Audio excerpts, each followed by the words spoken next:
Okay, this is an introduction to stoichiometry, and this problem is going to be based on the empirical formula of zinc chloride lab that you guys did, and I want you to look at the exact amount of zinc that you guys started with and follow along and work out this problem for the amount of zinc that you used. But I'm going to take 2 grams of zinc as an example. So let me read the problem. A certain amount of zinc reacts with excess hydrochloric acid, HCl. How many grams of zinc chloride, or ZnCl2, would be produced? So you should have done the reading by now, and the reading explains how to set up a BCA chart, which stands for before, change, and after. A chart or a table like this gives us a good overview of a stoichiometry problem, and it'll allow you to solve any sort of problem you have in stoichiometry. So I've already set up the table. Let me explain what I've got. So I took 2 grams as an example, 2 grams of zinc. We're down at the bottom here, and I converted that 2 grams into moles by using the conversion factor 1 mole over 65.39, and you could see zinc 65.39 is the molar mass of zinc, and grams cancel and we end up with 0.31 moles. This table must always have moles in it, so I know I've got 0.31 moles of zinc to start with. I would use up 0.62 moles of HCl, because if you look at the mole ratio, there's a 1 mole of zinc, and this 2 tells me I've got 2 moles of acid, so twice as much acid as zinc is needed.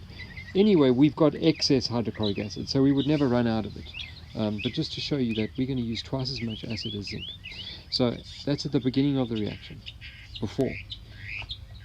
I don't have any products yet, the reaction hasn't started, so the products are always going to be zeros at the beginning. And then we go to the change. The zinc is going to get used up, that's why I've given it a negative sign.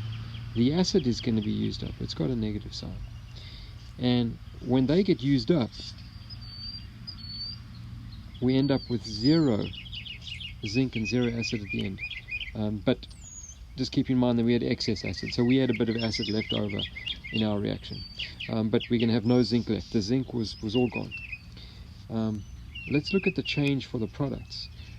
I've got 0.31 moles of zinc chloride being produced because the mole ratio is the same. Zinc has got a 1, zinc chloride has got a 1 in front of it from the balanced equation, so 0.31 is going to be the same for both of them. And hydrogen gas, which was produced and was bubbled out and went into the atmosphere, that's also going to be 0.31. We don't need to worry about the hydrogen though. And just like I did a simple math problem before, I'm going to do a simple math problem afterwards. Let me just get a different color here. 0.031 minus 0.031 gives us my 0. 0.062 minus 0.062 gives me my 0 there. And on the right hand side, I've got 0 to start with. And then I add 0.031 and I'll end up with 0.031. In the same way, I've got no hydrogen to start with. I create or form 0.031 hydrogen and I'll end up with 0.031. So I've set up this whole chart, but all I really need to look at is my zinc chloride. And my zinc chloride, I've got 0.031 moles of zinc chloride. So now I'm going to change that into grams, and then I can solve my problem.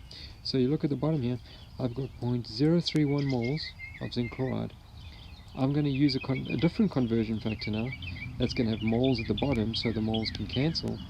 But at the top, I've got the molar mass of zinc chloride, ZnCl2. And the way I figured out the molar mass of that is I went to my periodic table and I took my zinc, which was 65.39, and then I went to chloride, and I see chlorine is 35.45, but the formula is ZnCl2, so I've got to have 1 zinc and 2 chlorines, and that's how I got 136.29. Moles cancel, We multiply the 0.031 by 136.29 and we've got 4.29 grams. So I would have 4.2 grams of ZnCl2 if I started with 2 grams of zinc, and we found it out by setting up one of these charts. You go ahead and do it for your problem based on the amount of zinc that you had. You had somewhere between 1.5 and 4 grams of zinc. Convert it to moles first, put moles in the table, work it out exactly the same way, and figure out how much zinc you should have gotten. When you actually massed your zinc, you probably had less than what you should have gotten, because you probably lost a bit of zinc. Right, go ahead and do that in your notebook, and then just click mark as done on Google Classroom. Thanks.